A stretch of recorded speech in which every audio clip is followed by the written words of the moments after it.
বলে আমার জন্য কৃপা করবেন, আমি যেন সুন্দরভাবে বলতে পারি। হরে কৃষ্ণ প্রণাম।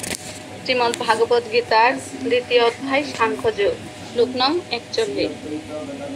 ব্যবসায়িতিকা বুদ্ধিঃ একা ইহ কুরু নন্দন, বহু শাখা হি অনন্তাঃ চ বুদ্ধয় অব্যবসায়ী নাম। ব্যবসায়িতিকা নিশ্চয়াতিকা কৃষ্ণ ভক্তি, বুদ্ধিও বুদ্ধি, একা একটি মাত্র, ইহ এই জগতে, কুরুনন্দন হে কুরু বংশীয়, বহু শাখায় বিভক্ত, হি যেহেতু, অনন্তা অনন্ত, চ এবং, বুদ্ধয় বুদ্ধি, অব্যবসায়ী নাম কৃষ্ণ ভক্তিবিহীন ব্যক্তিদের। অনুবাদ: যারা এই পথ অবলম্বন করেছে তাদের নিশ্চয়াতিকা বুদ্ধি একনিষ্ঠ। হে কুরুনন্দন, অস্থির চিত্ত সকাম ব্যক্তিদের বুদ্ধি বহু শাখা বিশিষ্ট ও বহুমুখী। তাৎপর্য: শিল প্রভুপাদ কি জয়। কৃষ্ণ ভাবনাময় ভক্ত নিঃসংক চিত্তে বিশ্বাস করেন যে ভক্তি সহকারে ভগবানের সেবা করলে ভগবান তাকে এই জড় জগতের বন্ধন মুক্ত করে ভগবত ধামে তার নিজের কাছে নিয়ে যাবেন। এই বিশ্বাসকে বলা হয় ব্যবসায়িতিকা বুদ্ধি। শ্রী চৈতন্য চৈতামৃতের মধ্যলীলা 22 অধ্যায়ের 62তে বলা হয়েছে, শ্রদ্ধার শব্দে বিশ্বাস করে সুদৃঢ় নিশ্চয় কৃষ্ণ ভক্তি কইলে সর্বকর্মকৃত হয়। বিশ্বাস মানে কোনো সুমহান বিষয়ে অবিচল আস্থা। সাধারণ অবস্থায় মানুষের নানান রকম দায় দায়িত্ব থাকে, তার পরিবারের কাছে, সমাজের কাছে, দেশের কাছে তার কোনো না কোনো রকম কর্তব্য থাকে। এভাবেই মনুষ্য সমাজ সকলের কাছ থেকেই কোনো না কোনো রকম কর্তব্য দাবি করে থাকে। মানুষও তার পূর্বকৃত ভালো মন্দ কর্মের ফল অনুসারে জীবন অতিবাহিত করতে থাকে। কিন্তু যখন মানুষ ভগবত সেবায় নিজেকে উৎসর্গ করে তখন আর তাকে সৎকর্ম করে শুভ ফল লাভের প্রত্যাশী হতে হয় না, অথবা অসৎকর্ম করে তার অশুভ ফল ভোগ করার ভয়ে ভীত হতে হয় না। কারণ ভগবত সেবা হচ্ছে অপ্রাকৃত কর্ম, তা ভালো মন্দ, শুভ অশুভ এইসব দ্বন্দ্বের অতীত। ভক্তিযুগের সর্বোচ্চ স্তরে উপনীত হতে হলে জগতের সঙ্গে তার কোনো সম্পর্ক থাকে না। একেই বলে বৈরাগ্য। ভগবত ভক্তির বিকাশ হতে থাকলে ভগবানের কৃপার ফলে এক সময় এই স্তরে উপনীত হওয়া যায়। কৃষ্ণ ভাবনাই কোনো ব্যক্তি নিশ্চয়াতিকা কৃষ্ণ ভক্তির ভিত্তি হচ্ছে জ্ঞান। পরম তত্ত্ব জ্ঞান উপলব্ধি করার পরে ভক্ত ভগবানের চরণে নিজেকে সমর্পণ করেন। বাসুদেবঃ সর্বমিতি স মহাত্মা সুদুর্লভঃ।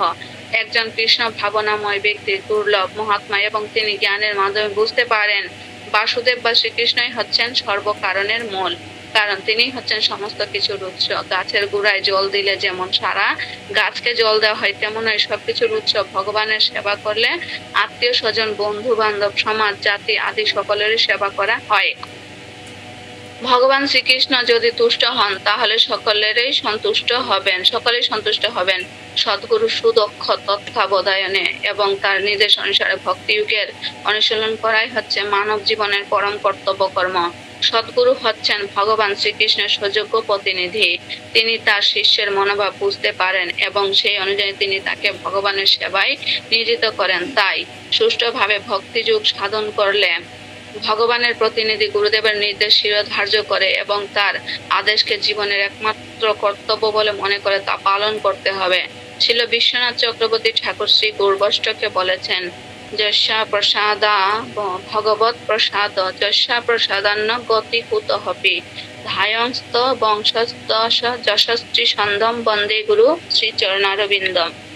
গুরুদেব সন্তুষ্ট হলে ভগবান সন্তুষ্ট হন এবং গুরুদেবকে সন্তুষ্ট না করতে পারলে কখনোই ভগবত ভক্তি লাভ করা যায় না। তাই ত্রিসন্ধ্যা আমি আমার পরম আরাধ্য গুরুদেবের কীর্তি সমূহ ধ্যান করি, স্তব করি এবং তার শ্রী চরণাবিন্দের বন্দনা করি। দেহাত্ম বুদ্ধি পরিত্যাগ করে আত্মতত্ত্ব জ্ঞান লাভ করার ফলে ভক্তের হৃদয়ে ভগবত ভক্তির উন্মেষ হয় এবং তখন তিনি সর্বান্তঃকরণে ভগবানের সেবায় ব্রতী হন। এই আত্মতত্ত্ব জ্ঞান জানলেই কেবল শুদ্ধ ভগবত ভক্ত হওয়া যায়। পূর্ণরূপে তার উপলব্ধি এবং আচরণ করার মাধ্যমে কেবল শুদ্ধ ভগবত ভক্তি বিকাশ হয়। যে মানুষের মন চঞ্চল ও বুদ্ধি অপরিণত তার পক্ষে ভগবত ভক্তি সাধন করা সম্ভব নয়। কারণ সে সকাম কর্মের দ্বারা অতিমাত্রায় প্রভাবিত থাকার ফলে সম্পূর্ণ নিষ্কাম ভগবত ভক্তির মর্ম উপলব্ধি করতে পারে না।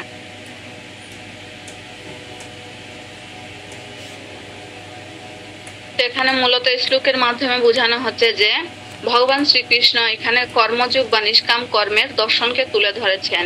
এর থেকে বোঝা যাচ্ছে যে আমাদের আধ্যাত্মিক জীবনে অগ্রসর হতে হলে প্রথমে মন ও বুদ্ধিকে একাগ্র এবং স্থির করতে হবে। তো এখানে ব্যবসায়িকা বুদ্ধি বলতে বোঝাচ্ছে লক্ষ্য বা উদ্দেশ্যকে, যা কোনো নির্দিষ্ট উদ্দেশ্যের প্রতি একাগ্র থাকে। যেমন ভক্তদের উদ্দেশ্য হচ্ছে ভগবত ধাম লাভ বা কৃষ্ণ প্রেম লাভ, কিন্তু যারা সম্পূর্ণভাবে কৃষ্ণের চরণে নিজেকে সমর্পণ করে এবং সৎকর্ম করে তারা কখনো ফলের আশা করে না, বরং এবং তাদের মধ্যে কোনো ঘৃণা ভয় লজ্জা থাকে না। এভাবেই তারা ভগবত ভক্তির সর্বোচ্চ স্তরে পৌঁছাতে পারে। তো একজন কৃষ্ণ ভাবনাময় ব্যক্তি হচ্ছে দুর্লভ মহাত্মা, কারণ তিনি ভগবত ভক্তির জ্ঞান আহরণের মাধ্যমে বুঝতে পারে যে বাসুদেব বা শ্রীকৃষ্ণ হচ্ছেন সমস্ত কিছুর উৎস। তাই শ্রীকৃষ্ণের সেবা করলে অন্য কারো আর সেবা করার প্রয়োজন হয় না। তারপরে এখানে বলা হয়েছে গুরুদেবের কথা। তো গুরুদেব হচ্ছে শ্রীকৃষ্ণের সযোগ্য প্রতিনিধি। তো আমাদের প্রত্যেকের উচিত একজন সদ্গুরুর তত্ত্বাবধান থেকে ভক্তিযোগ অনুশীলন করে মনুষ্য জীবনের কর্তব্য কর্মগুলা যে আছে সেগুলো পালন করা। আমরা যদি গুরুর আদেশ যথাযথভাবে পালন করি তাহলে আমরা অচিরেই ভগবত ধাম লাভ করতে পারবো। তো এখানে একটা উদাহরণ দেওয়া যায় যে শ্যামানন্দ দাসের যে উনি যখন মানে উনারা শ্যামানন্দ দাস ছিল একজন ভক্ত পরিবারের। তো উনাদের মানে উনারা অনেক ভাই বোন হয়, তো সকলেই মারা যায় অসুস্থতায়। তো শ্যামানন্দ দাস বাঁচে। তো উনার বাবা মা উনাকে একটা আশ্রমে পাঠায়। তো উনি ওইখানে সেবা করে। তো সেবা করতে করতে আশ্রমের যে গুরুদেব ছিল উনি বলছিল যে তুমি প্রতিদিন গঙ্গা থেকে জল আনে মানে গাছে ফুল গাছে দেওয়ার জন্য। তো প্রতিদিন গঙ্গা থেকে জল আনতো। জল আনতে আনতে ওর মাথায় করে যখন জল আনতো তোর মাথা মানে ওই যে কলসি নিতে নিতে মানে মাথা ঘা হয়ে পোকা হয়ে গেছে।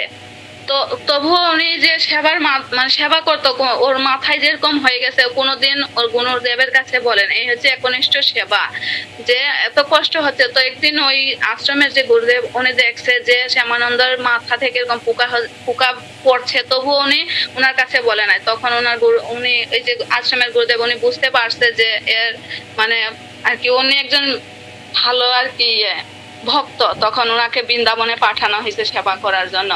তো উনি যখন বৃন্দাবনে সেবা করার গেছে তখন হৃদয় কৃষ্ণ চৈতন্য দাস নাকি জানি ওটা মনে নাই, তো উনার কাছে গেছে। তো উনি ছিল উনার শিক্ষাগুরু। তখন উনি উনাকে বৃন্দাবনের নিধুবনে সেবা করে জীব গোস্বামীর কাছে পাঠানো হয়েছিল। তখন উনি ওইখানে জীব গোস্বামী সেবা করতো। তো এইভাবে একদিন উনি নিধুবনে শ্যাম সুন্দরের দর্শন পায়, আর এভাবে উনার নাম হয় শ্যামানন্দ দাস।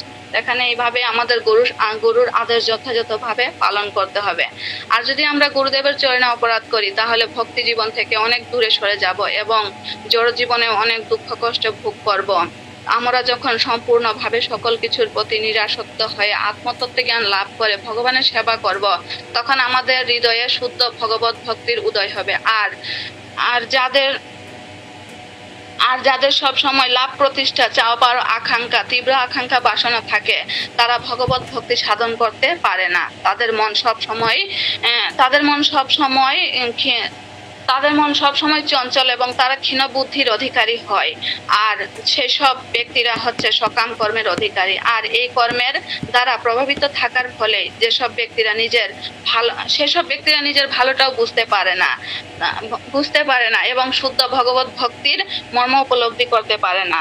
তো এর উদাহরণ লেখা যায় যে দুর্যোধন, যে ভগবানের এত নিকটে থাকেও সে নিজের ভালোটাও বুঝতে পারলো না আর ভগবত ভক্তির সাধন করতে পারল না। হরে কৃষ্ণ প্রভু, প্রণাম, ভুল ত্রুটি ক্ষমা কর।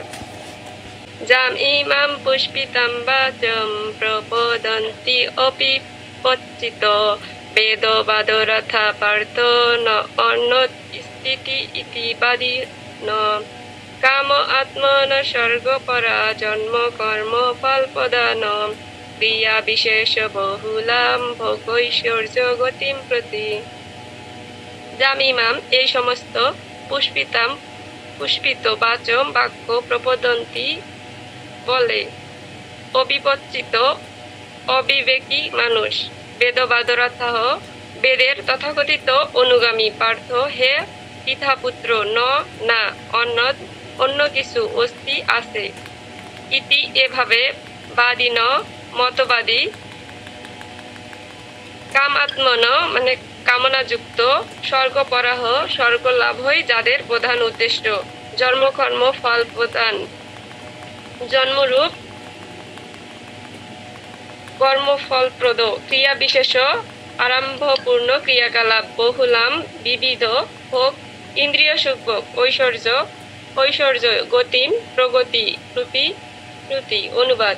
বিবেক বর্জিত মানুষেরাই বেদের পুষ্পিত বাক্যে আসক্ত হয়ে স্বর্গভোগ, উচ্চকুলে জন্ম, ক্ষমতা লাভ আদি সকাম কর্মকেই জীবনের চরম উদ্দেশ্য বলে মনে করেন।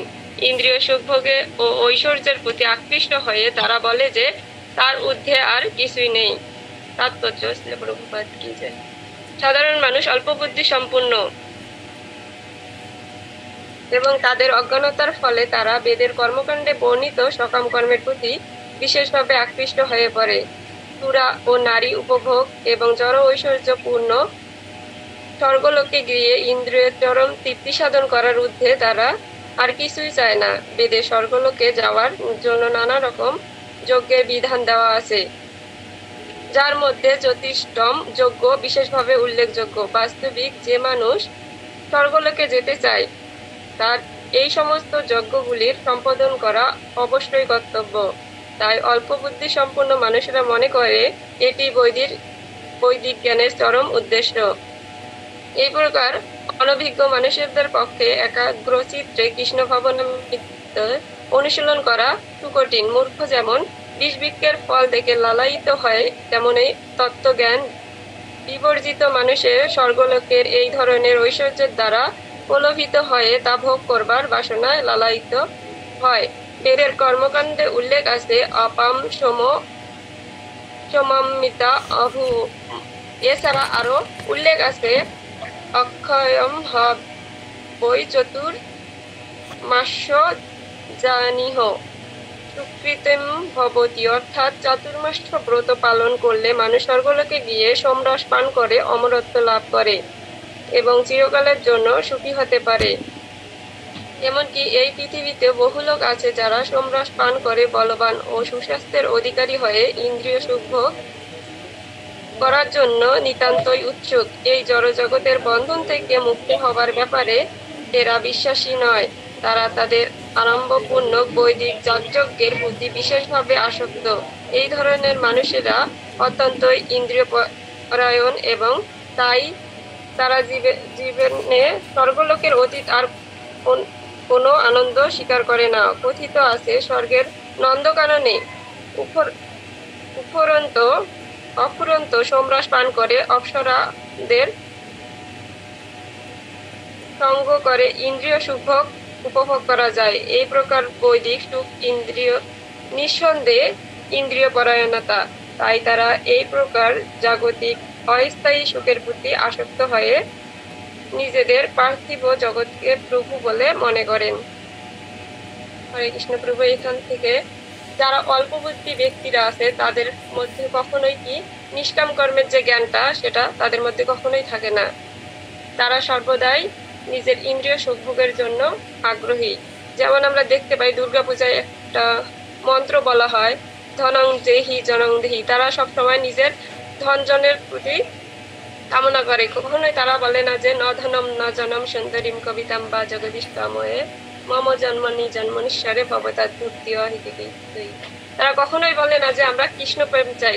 তারা শুধু ধন জন মানে তাদের নিজেদের ইন্দ্রিয় সুখভোগের জন্য যা কিছু করা দরকার তারা তাই করেন। বিভিন্ন দেবদেবতার পূজা করে। তারা ভাবে যে স্বর্গ, ধন, নারী, সুরা এগুলোই হচ্ছে প্রকৃত সুখ আর এগুলোই হচ্ছে চিরস্থায়ী। কিন্তু এগুলো কি আসলে সত্যিকারের সুখ দেয়? আজকাল মানুষ কি করছে, হুবহু সেই মূর্খের মতো কাজ করছে যে বিষ বৃক্ষের ফলের মতো মোহিত হয়ে কামড় দেয়, কিন্তু তৎক্ষণাৎ কি হয়, ধ্বংসের দিকে এগোয়। তারপরে বলা হয়েছে যে স্বর্গের নন্দকাননে সোমরস পার করে অপ্সরাদের সঙ্গ করে তারা কি করে ইন্দ্রিয় সুখভোগ পাওয়ার ইচ্ছা করে। এই কল্পনা শুধু অল্প বুদ্ধি মানুষের কাছেই আকর্ষণীয়। এভাবে স্বর্গ এবং ঐশ্বর্য, ধন দৌলত কামনা করে তারা কি করে, মায়া তৈরি হয় এবং পরবর্তীতে এই মায়ায় আসক্ত হয়ে তারা আবার এই ধরাধামে ফিরে আসে। তারা ভেবে নেয় যে ইন্দ্রিয় সুখ হচ্ছে চিরস্থায়ী, আর তাদের স্বর্গের যে সুখ একদিন শেষ হয়ে যায়, কিন্তু এই ধন সম্পদ এবং সুন্দরী যে নারী, এগুলো কি চিরস্থায়ী নয়। যদি স্বর্গই প্রকৃত সুখ হতো তাহলে মৃত্যুর পর আবার স্বর্গের যে চিরস্থায়ী, সেটা দিন শেষ হওয়ার পর আবার কেন এই মর্তলোকে ফিরে আসতে হতো। বেদে পূর্ণকর্মের ফল বলা হয়েছে যে স্বর্গে যাওয়ার জন্য বিভিন্ন স্বর্গ সুখ ভোগ শেষে এই জড় জগতে আবার আমাদেরকে ফিরে আসতে হবে। আমাদের আত্মা চায় এমন কিছু যা কখনোই শেষ হবে না, কিন্তু স্বর্গের সুখ তো ইন্দ্রিয় তৃপ্তি, এগুলো সবই কি অস্থায়ী।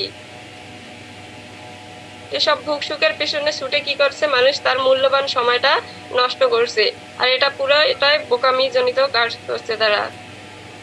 অনেক মানুষ মনে করে কি ধর্ম মানে স্বর্গে যাওয়া, যজ্ঞ করা এবং দান করা, কিন্তু ভবিষ্যতে অনেক সুখ পাওয়া যায়, কিন্তু তারা আসলে কি ধর্মের প্রকৃত উদ্দেশ্য কি তা বোঝে না, এবং তার উদ্দেশ্য হলো ভগবানের সঙ্গে প্রেমের সম্পর্ক গড়ে তোলা। অনেক মানুষ আছে যারা বাহ্যিকভাবে ধর্মকর্ম এবং পূজা, দান, ব্রত এসব কিছুই করে চলেছে, কিন্তু ভগবানের প্রেম তারা লাভ করতে পারতেছে না। তাই তারা শুধুমাত্র ফলের আশঙ্কা করতেছে, ভগবানের জন্য নয়। কিন্তু ভক্তি ছাড়া ধর্ম মানা শুকনো গাছের ডাল, যেমন ফুল পাতা ছাড়া ডাল শুকিয়ে যায়, তেমনি কৃষ্ণ ভক্তি ও প্রেম ছাড়া ধর্ম এক সময় ক্লান্তিকর হয়ে ওঠে। এই শ্লোক থেকে আমরা কি শিক্ষা নিতে পারি, যে ধর্মের আসল উদ্দেশ্য ভগবানের প্রেম লাভ ও স্বর্গভোগ না করে ধর্ম মানে যজ্ঞ, দান, ব্রত বা স্বর্গে যাওয়ার চেষ্টা নয়। এগুলো যদি শুধু ভোগের জন্য হতো তাহলে তা আধ্যাত্মিকতা হতো না। সত্যিকারের ধর্ম মানে ভগবানের প্রতি ভক্তি, হৃদয় থেকে কৃষ্ণের সম্পূর্ণ ভালোবাসা। অল্প জ্ঞান সম্পূর্ণ মানুষেরা ভুল পথে নিজেকে নিয়ে যায়, তারা আত্মার প্রকৃতি বোঝে না, তারা বাইরের সুখ আর টাকা পয়সার দিকে নিজেদের জীবন উৎসর্গ করে। এজন্য সদ্গুরুর আশ্রয় নিয়ে আমাদের খুবই প্রয়োজন, যাতে আমরা সত্যিকারের পথ বুঝতে পারি। এবং আর স্বর্গের সুখ, ইন্দ্রিয় তৃপ্তি এসবই অস্থায়ী, ভগবানের নাম ও প্রেম চিরস্থায়ী। কৃষ্ণ ভাবনা, প্রেম, হরি ভক্তি এগুলো কখনোই শেষ হয় না, তা চিরস্থায়ী। তাই আমাদের সকলের উচিত কৃষ্ণের সেবা করা এবং তাকে সন্তুষ্ট করার জন্য আমাদের সকল প্রকার কাজকর্ম করা। হরে কৃষ্ণ প্রভু। ভোগেশ্বর্য প্রসক্তানাম তয়া পরিতচেতসাম ব্যবসায়াত্মিকা বুদ্ধিঃ সমাধৌ ন বিধীয়তে। ভোগ, জড় সুখভোগে, ঐশ্বর্যে প্রসক্তানাম যারা গভীরভাবে আসক্ত, তয়া তাদের দ্বারা, অপরিত চেতসাম বিমূঢ়চিত্ত, ব্যবসায়িকা দূরচিত্ত, নিশ্চয়িকা বুদ্ধিঃ ভগবানের ভক্তিযুক্ত সেবা, সমাধৌ সংযত চিত্ত না বিধীয়তে হয় না। অনুবাদ: যারা ভোগ ও ঐশ্বর্য সুখে একান্ত আসক্ত, সেই সমস্ত বিবেক বর্জিত মূঢ় ব্যক্তিদের বুদ্ধি সমাধি অর্থাৎ ভগবানের একনিষ্ঠতা লাভ হয় না। তাৎপর্য: চিত্ত যখন একাগ্র হয় তখন তাকে বলা হয় সমাধি। বৈদিক অভিধান নিরুক্তিতে বলা হয়েছে গাধীয় তেহস্মিন্নাত্ম তত্ত্বা যথার্থম। মন যখন আত্মাকে উপলব্ধি করার জন্য একাগ্র হয় তাকে তখন বলা হয় সমাধি। যে মানুষ ইন্দ্রিয় সুখ উপলব্ধি করতে উৎসুক এবং যারা অনিত্য জড়জগতের দ্বারা মোহাচ্ছন্ন, তাদের পক্ষে একাগ্র চিত্তে আত্মা উপলব্ধি বা সমাধি লাভ করা অসম্ভব। মায়া তাদের এত গভীরভাবে বেঁধে রেখেছে যে তাদের পক্ষে সেই বন্ধন থেকে মুক্ত হওয়া দুষ্কর। হরে কৃষ্ণ প্রভু। প্রভু যে মিছে মায়ার বসে যাচ্ছি ভেসে খাচ্ছি হাবু ডুবু রে ভাই। মায়ের বন্ধনে প্রভু এমন ভাবেই মায়া এমন ভাবে আষ্টে পৃষ্ঠে ধরছে প্রভু, যাদেরকে মায়ায় আর কার কথা বলবো প্রভু, আমি আছি। তাই যারা মায়ের বন্ধনে আবদ্ধ প্রভু, এখানে বলছে তাদের এই ভগবানকে উপলব্ধি করা অসম্ভব প্রভু।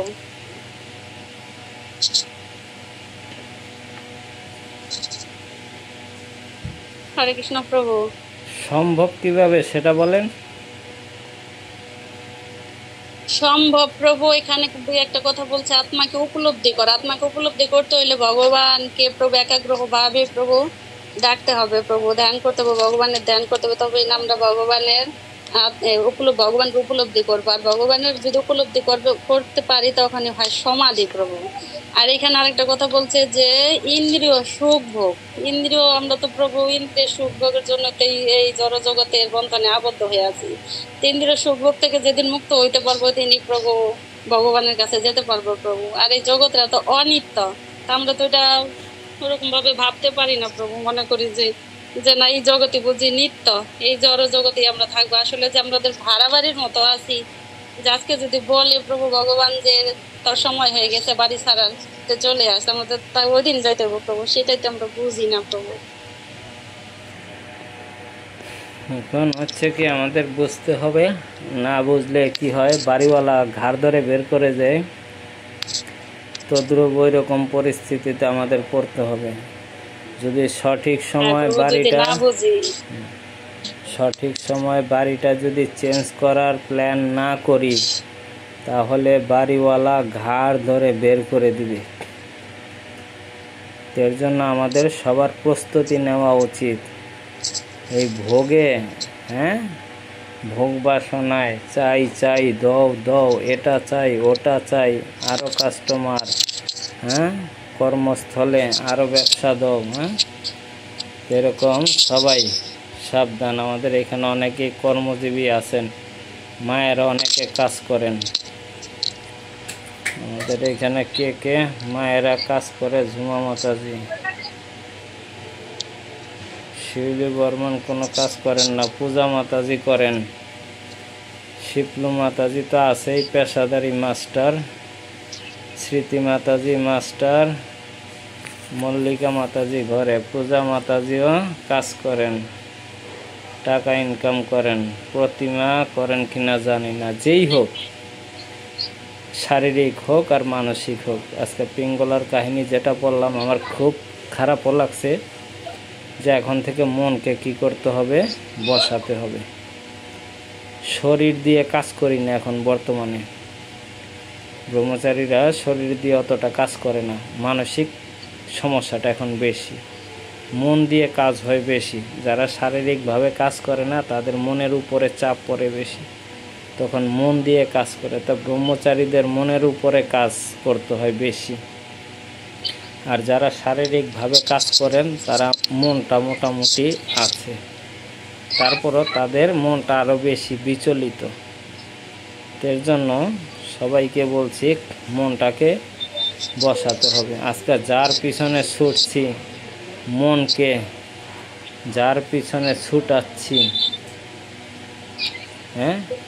আর মন যদি একবার কি হয়, চঞ্চল হয়ে যায়, তাহলে অবস্থাটা কি হবে, খারাপ হয়ে যাবে। তখন মনকে আর টেনে আনতে পারবো না। এর জন্য কি করতে হবে, আসছি একা, যেতেও হবে একা। মাঝখানে শুধু এগুলো জঞ্জাল এসে জুটেছে। এই পৃথিবীতে আসছিও একা, যাবো একা, সাথে কেউ যাবে না। কিন্তু এই মাঝখানে এই জঞ্জালগুলো এসে আমাকে কি করেছে, হত্যা করলো, আমার মনুষ্য জীবন নষ্ট করলো। এর জন্য ভোগ করার চেষ্টা করেন না, ভোগ করতে পারবো না। ভোগটা কি হবে, 1 মিনিটের ভিতরে শেষ হয়ে যাবে। কারো কোনো ত্রিগুণই বিষয়াবেদা, নিস্ত্রয় গুণ ভাবার্জুন, নির্দ্বন্দ্ব নিত্য সত্যস্থ, নির্যজ্ঞক্ষেমম আত্মবান। ত্রিগুণ্য প্রকৃতির তিনটি গুণ সম্পর্কিত বিষয়ে বৈদিক শাস্ত্রসমূহ নিস্ত্রৈগুণ্য জরা প্রকৃতির তিনটি গুণের অতীত। ভব হও অর্জুন, হে অর্জুন, নির্দ্বন্দ্ব দ্বন্দ্বরহিত, নিত্য সত্যস্থ, শুদ্ধ সত্য চিন্ময় অস্তিত্বে, নির্যোগ ক্ষেম, অলব্ধ বস্তু লাভ এবং তার রক্ষার চিন্তা থেকে মুক্ত, আত্মবান আত্মার চেতনায় অবস্থিত। বেদে প্রধানত জড় প্রকৃতির তিনটি গুণ সম্বন্ধে আলোচনা করা হয়েছে। হে অর্জুন, তুমি সেই গুণগুলোকে অতিক্রম করে নির্গুণ স্তরে অধিষ্ঠিত হও, সমস্ত দ্বন্দ্ব থেকে মুক্ত হও এবং লাভ ক্ষতি আত্মরক্ষার দুশ্চিন্তা থেকে মুক্ত হয়ে আত্মচেতনায় অধিষ্ঠিত হও। জড় প্রকৃতির তিনটি গুণের প্রভাবে জড়জগতের প্রতিটি প্রতিক্রিয়া দেখা যায়। এই প্রতিক্রিয়া বা কর্মফল জীবকে জড়জগতের বন্ধনে আবদ্ধ করে রাখে। বেদে সাধারণত সকাম কর্ম করার শিক্ষা দান করে, যার ফলে সাধারণ মানুষ জড় সুখ উপভোগ ও জড় ইন্দ্রিয় তৃপ্তি সাধনের স্তর থেকে ক্রমশ অধঃক্ষজ স্তরে উন্নতি হতে পারে। ভগবান তার প্রিয় শিষ্য অর্জুনকে উপদেশ দিয়েছেন, বেদান্ত দর্শনের মর্ম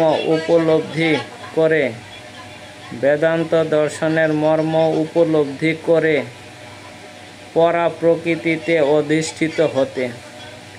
এই বেদান্ত দর্শনের প্রথম প্রশ্ন ব্রহ্ম জিজ্ঞাসা, অর্থাৎ পরব্রহ্মের অনুসন্ধান করা। জড় জগতের প্রতিটি জীবই বেঁচে থাকার জন্য কঠোর সংগ্রাম করছে। এই সমস্ত মায়াবদ্ধ জীবকে উদ্ধার করার জন্য ভগবান সৃষ্টির আদিতে বৈদিক জ্ঞান দান করেন, যাতে তারা বুঝতে পারে কী রকম জীবন যাপন করলে তারা এই জড়বন্ধন থেকে মুক্ত হতে পারবে এবং তাদের প্রকৃত আলোয় ভগবত ধামে ফিরে যেতে পারবে। বেদের কর্মকাণ্ড নামক অধ্যায়ে নির্দেশ দেওয়া হয়েছে কিভাবে যাগযজ্ঞ অনুষ্ঠান করার মাধ্যমে জাগতিক কামনা বাসনার তৃপ্তি সাধন করা যায়। এইভাবে ইন্দ্রিয় তৃপ্তি জনিত নানা রকম সুখ ভোগ করার পর জীব যখন বুঝতে পারে জড়জগতের সমস্ত সুখী অনিত্য নিরর্থক, তখন তার মন পারমার্থিক তত্ত্ব অনুসন্ধানে উদ্গ্রীব হয়ে ওঠে। তাই বেদে কর্মকাণ্ডের পর উপনিষদে ভগবত তত্ত্বের সম্বন্ধে নির্দেশ দেওয়া হয়েছে। বিভিন্ন উপনিষদগুলো হচ্ছে বিভিন্ন বেদেরই সারমর্ম। যেমন গীতোপনিষদ, ভগবদ গীতা হচ্ছে পঞ্চম বেদ, মহাভারতের সারাংশ। এই উপনিষদগুলোর মাধ্যমে মানুষ পারমার্থিক জীবন শুরু হয়। যতক্ষণ আমাদের এই জড় দেহ আছে ততক্ষণ প্রকৃতির বিভিন্ন গুণের প্রভাবে আমাদের কর্ম করতে হয়, তার ফল ভোগ করতে হয়। এটি হচ্ছে কর্মবন্ধন। কিন্তু অপ্রাকৃত জগতে উন্নতি হতে হলে এই যে সুখ দুঃখ, শীত উষ্ণতার দ্বন্দ্বভাব, তাতে অবিচলিত থেকে তার প্রভাব মুক্ত হতে হয় এবং তখন আর লাভ ক্ষতির বিচার বোধ থাকে না। মন তখন তার অনুশোচনা ও অহংকার দ্বারা বিমোহিত হয় না। এইভাবে জড়বন্ধন থেকে মুক্ত হয়ে জীব যখন ভগবানের ইচ্ছার কাছে নিজেকে সম্পূর্ণভাবে সমর্পণ করে, তখনই সে পরা প্রকৃতিতে অধিষ্ঠ হয়ে তার সৎ চিৎ আনন্দময় স্বরূপে উপলব্ধি করতে পারে। হরে কৃষ্ণ। তা আমাদের এখানে তিনটা গুণের কথা বলা হচ্ছে। যেই জড়জগৎ হচ্ছে কি, এই তিনটা গুণের ক্রিয়া প্রতিক্রিয়ার ফলেই কি হচ্ছে, সব কিছুর কি হচ্ছে, কর্মফলের কর্মফল নতুন করে সৃষ্টি হচ্ছে, কিছু আবার এই ক্রিয়ার কারণে 3টা গুণের কারণে কি হচ্ছে আবার মানুষ ধীরে ধীরে উন্নতর স্তরে যাচ্ছে। তাই এখানে বেদও আমাদের বলছে, আমাদের আগের শ্লোকটাতে বলা হচ্ছে যে বেদের পুষ্পিত বাক্য, পুষ্পিতা বাচম, এই বলা হচ্ছে বেদে অনেক রকমের পুষ্পিত বাক্য, বেদের বাক্যগুলোকেই বলা হয় পুষ্পিত বাক্য। পুষ্পিত বাক্য এর জন্যই বলা হয় যে সেগুলা খুব সুন্দর। কীরকম? যে এই যজ্ঞ করলে এই ফল পাওয়া যাবে, এই যজ্ঞ করলে আমরা স্বর্গে যেতে পারবো, গিয়ে সুরা খেতে পারবো, অপ্সরা সঙ্গ করতে পারবো, নানান রকমের ভোগ। তো এখানে এর জন্যই 3টা গুণের সমন্বয়ের ফলে এই জড়জগৎ পরিচালিত হচ্ছে। আর বেদ কর্মকাণ্ডের কথা বলা হচ্ছে। তো এখানে আমাদের চিন্তা করতে হবে, স্বাভাবিকভাবেই মানুষকে কি করতে হবে, প্রথমে কর্মকাণ্ডই করে থাকে। তো এর জন্য তাকে এই বেদের কর্মকাণ্ড সম্বন্ধেই উপদেশ দেওয়া হয়েছিল প্রথম থেকে। আর তখন কি করত, তাদেরা এই বেদের কর্মকাণ্ড নানান রকমের বিভিন্ন যাগ যজ্ঞ, স্বর্গে যাওয়ার বিভিন্ন রকম পন্থার কথা বলা হতো এইভাবে, না হলে মানুষ এই পথে আসতো না। আর তারা এটাই ভালোবাসত, সকাম কর্ম করার জন্যই তারা কি করত, ভালোবাসত। নিষ্কাম কর্মে তাদের ছিল না, আগ্রহ ছিল না। তাই এর জন্য সেই মানুষগুলা যখন সকাম কর্মে প্রবৃত্তি হয়, তো এখানে শাস্ত্রের সিদ্ধান্ত এটাই দেওয়া আছে, সকাম কর্মে ফার্স্ট প্রবৃত্ত হতে হতে কর্ম করতে করতে যখন কি হবে, সেই কর্মে বিতৃষ্ণা আসবে, তখন সে কোন স্তরে চলে যাবে, তখন এটা ছেড়ে উপনিষদে চলে যাবে। বেদের কর্মকাণ্ড থেকে ট্রান্সফার হয়ে কোথায় যাবে, উপনিষদে চলে যাবে। তখন বলবে এই কর্মকাণ্ড করতে আর ভালো লাগছে না। তখন উপনিষদে আরও সুন্দর সুন্দর কিছু দেওয়া আছে। কীরকম জিনিস দেওয়া আছে, যে সেখানে নিষ্কাম কর্মের কথা লেখা আছে। ফার্স্টে বেদে কর্মকাণ্ড, এর জন্য তারপরে হচ্ছে নিষ্কাম কর্ম উপনিষদে। তা উপনিষদে যখন নিষ্কাম কর্ম ফলো করতে করতে তখন তারা কি করবে, এই 3টা গুণের অতীত যাওয়ার চেষ্টা করবে, যে না এই কর্মকাণ্ড আর ভালো লাগছে না, অনেক ক্লান্ত হয়ে গেছি, এই কর্মকাণ্ড করতে করতে অনেকটাই ক্লান্ত হয়ে গেছে। এখন কি করব, দেওয়ার চেষ্টা করব, নেওয়ার চেষ্টা করব না। কর্ম করব, কিন্তু কর্ম করেও দেওয়ার চেষ্টা করব, কিছু নেওয়ার চেষ্টা করব না। আর তখন এই উপনিষদ ফলো করার ফলে কি হবে, তখন ভগবত প্রেমের একটু আমরা ছোঁয়া পাবো। আর তখনই কি করবে, সকাম কর্ম থেকে নিষ্কাম কর্মে ট্রান্সফার হয়ে যাব। আর নিষ্কাম কর্মে ট্রান্সফার হওয়ার পরে ওই কর্ম করতে করতে এক সময় কি হবে, আমাদের কি বলা হয়, বিকর্ম নাকি ভুলে যাচ্ছি, যে তখন আর কর্মের ফল ভোগ করার জন্য চেষ্টা করব না, আকৃষ্ট হব না। তখন ভগবানকে কি করব, সব কিছু দিয়ে দেওয়ার চেষ্টাই করব। তখন শুদ্ধ প্রেম আসবে। যেমন বলা হচ্ছে অতি প্রথম সত্যগুণ, তারপরে হচ্ছে এই সত্যগুণের অতীত হচ্ছে কি শুদ্ধ সত্য, শুদ্ধ সত্যগুণ। শুদ্ধ সত্যগুণে কি হয়, ভগবত প্রেম হয়। তখন কি হয়, ভগবানকে দেওয়ার ইচ্ছা জাগে, যে ভগবানকে দিয়েই যাব।